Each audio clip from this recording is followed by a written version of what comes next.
मुख्यमंत्री केशव प्रसाद मौर्य ने शुक्रवार को मुरादाबाद में दावा किया कि पहले चरण में ही गठबंधन की साइकिल पंचर हो गई है। एक जनसभा में केशव मौर्य ने कहा कि 10 फरवरी को पहले चरण में ही सपा का सूपड़ा साफ हो गया है। उन्होंने कहा कि 10 फरवरी को हुए पहले चरण के मतदान में कांग्रेस का कहीं अता पता नहीं है। मुरादाबाद के लाइन पार रामलीला मैदान में भाजपा प्रत्याशी रितेश गुप्ता के समर्थन में जनसभा करने पहुंचे केशव ने कहा कि भाजपा ने बेहतर कानून व्यवस्था और विकास दिया है। अब बीजेपी ही लोगों को आने वाले खतरों से बचा सकती है। केशव मौर्य बोले, जब गठबंधन बना था तो अखिलेश यादव 400 सीटों का सपना देख रहे थे, लेकिन पहले चरण के मतदान के बाद 40 सीटों का भी दावा करने लायक नहीं बचे हैं। डिप्टी सीएम केशव मौर्य ने कहा कि विकास के लिए लक्ष्मी चाहिए और लक्ष्मी कभी भी हाथ, साइकिल या हाथी पर बैठकर नहीं आती। उन्होंने कहा कि लक्ष्मी हमेशा कमल के फूल पर बैठकर आती है, इसीलिए लोगों को वोट डालते समय यह ध्यान रखना होगा कि लक्ष्मी चाहिए तो कमल का बटन दबाना होगा। उन्होंने कहा कि विपक्ष के पास ना कोई विजन है और ना ही एजेंडा। उनके पास सिर्फ एक एजेंडा है और वो है भाजपा रोको प्रतियोगिता। केशव मौर्य ने कहा, सपा सरकार में थाने और जिले गुंडे चलाते थे, प्रदेश में आए दिन दंगे होते थे, जिससे पूरे प्रदेश में दहशत का माहौल था। केशव बोले, 2017 में भाजपा जब सत्ता में आई तो सब बदल गया। पूरे 5 साल में कोई भी गुंडाई नहीं दिखा सका। बड़े बड़े गुंडों को सरकार ने सबक सिखाया और लोगों को विकास के साथ साथ सुरक्षा भी दी। उन्होंने कहा कि भाजपा सरकार के समय में प्रदेश में एक भी दंगा नहीं हुआ। केशव प्रसाद मौर्य ने मुरादाबाद के लोगों से अपील की कि वह जिले की सभी 6 सीटों को जिताकर सिक्सर लगाएं। उन्होंने कहा कि 2019 में पूरा विपक्ष एक होकर भी भाजपा की आंधी को नहीं रोक सका था, इसलिए इस बार भी सपा की अगुवाई वाला गठबंधन कुछ नहीं कर पाएगा। उन्होंने दावा किया कि भाजपा पहले से भी अधिक बहुमत के साथ सरकार बनाएगी। हाथी में बैठ के आएंगी क्या? हाथ के पंजे पर बैठ के आएंगी क्या? वो कमल के फूल पर बैठ करके आएंगी, कमल के फूल पर। इसलिए पूरे प्रदेश के अंदर मैं एक नारा लगाता हूं, 2014, 2017, 2019 के बाद 2022 में सबका साथ सबका विकास करके जो हमने सबके जीवन में खुशहाली लाने का डबल इंजन की सरकार, केंद्र में 56 इंच के सीने वाले गरीबों के मसीहा, देश के विकास के मूल आधार, आत्मनिर्भर भारत बनाने की दिशा में सबसे अधिक काम करने वाले माननीय नरेंद्र मोदी जी के नेतृत्व में अगर केंद्र सरकार के माध्यम से, तो आदरणीय योगी आदित्यनाथ जी के नेतृत्व में हमारी सरकार प्रदेश सरकार के माध्यम से, डबल इंजन की सरकार से हमने प्रदेश का विकास करने का एक संकल्प लिया है। इससे भ्रष्टाचार को समाप्त करने का भी संकल्प लिया है। लेकिन बड़े बड़े भ्रष्टाचारियों को आज दर्द होता है, जो कहते थे कि एक मशीन के अंदर एक तरफ से आलू डालो, दूसरी तरफ से सोना निकलेगा, और एक कहते थे एक तरफ से इत्र डालो, दूसरी तरफ से करोड़ों करोड़ की गड्डियां निकलेंगी। आप जानते हैं मैं किनके बारे में कह रहा हूं? तो आप सबको मैं यहां पर यह निवेदन करना चाहता हूं कि आप सब, क्योंकि अभी जहाज में उड़ना है, मेरे पास बताने के लिए आए हैं, मैं आप सब लोगों से यह निवेदन यहां पर प्रार्थना करने के लिए आया हूं।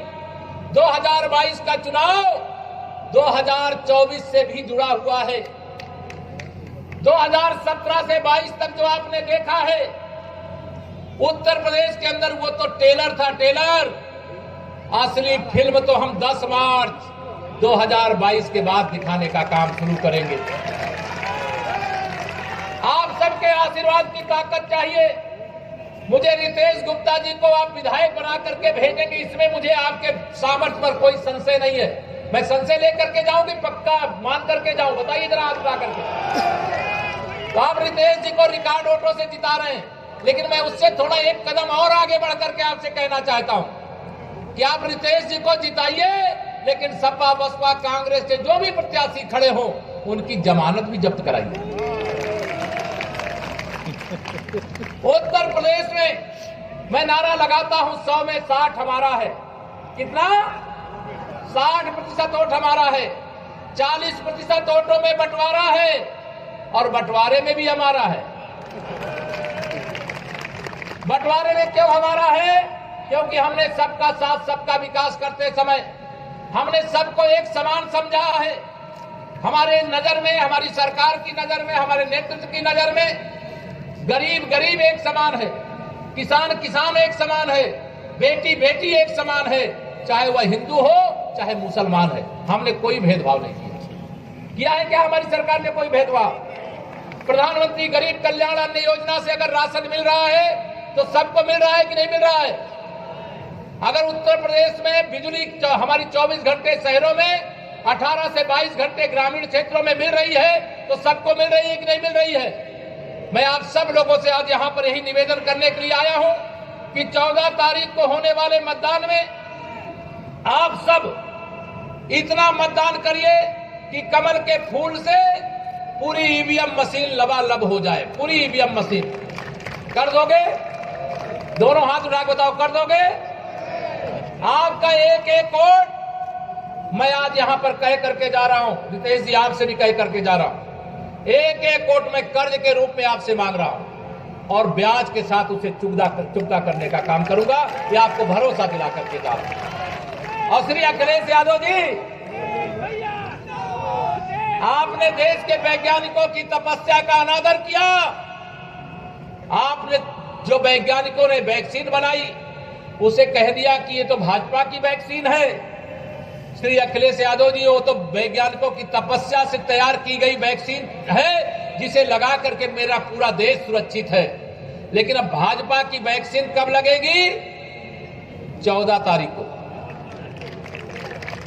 भाजपा की वैक्सीन 14 तारीख को लगेगी। कमल के फूल की बटन दबा करके लगेगी। आप कमल के फूल की बटन दबाओगे, सही में उनको भाजपा की वैक्सीन श्री अखिलेश यादव जी को लग जाएगी। और 10 मार्च को जब वोटों की गिनती होगी तो आप सभी के आशीर्वाद से, प्रदेशवासियों के आशीर्वाद से समाजवादी पार्टी का नाम बदल करके समाप्तवादी पार्टी बना दिया जाएगा। समाप्तवादी पार्टी बनाओगे? दोनों हाथ उठा बनाओगे? आप पर मुझे भरोसा है, आप हनुमान जी की तरह शक्तिशाली हो। कभी कभी अपनी ताकत भूल जाते हो, वह याद दिलाने में आपको आया। आप अपनी ताकत को याद करो। आज से केशव प्रसाद मौर्य और रितेश गुप्ता जी नहीं, आप सब प्रत्याशियों, मेरी माता बहन भी, मैं आप सबको भी हाथ जोड़ करके विनती करता हूं। आप सबको मैं निवेदन करता हूं, उत्तर प्रदेश के 24 करोड़ जनता की सुरक्षा की गारंटी भारतीय जनता पार्टी है और उत्तर प्रदेश के 24 करोड़ लोगों की सुरक्षा के लिए खतरा समाजवादी पार्टी है। समाजवादी पार्टी गठबंधन है। ये कहते हैं नई सपा है। अगर नई सपा है तो आपने अपराधियों को टिकट क्यों दिया? जिनके कारण यूपी के लोगों को पलायन करना पड़ा, उन्हें प्रत्याशी क्यों बनाया? जो जेल के अंदर बंद है उनको मौका क्यों दिया? श्री अखिलेश यादव जी, आप अपराधियों के, माफियाओं के, दंगाइयों के सरदार हो। जब तक आप सपा के अध्यक्ष हो, ये नई सपा कैसे हो सकती है? ये नई सपा नहीं, ये वही सपा है जिससे जनता खपा थी और आज भी खपा है। इसलिए मैं आप सब लोगों को आज यहां पर यह निवेदन करके विनती करके जा रहा हूं कि 14 तारीख तक लगातार आप सबको प्रत्याशी की तरह प्रचार करना। करोगे? हाथ उठा के सब लोग बताओ, सब लोग मुझे बता दो।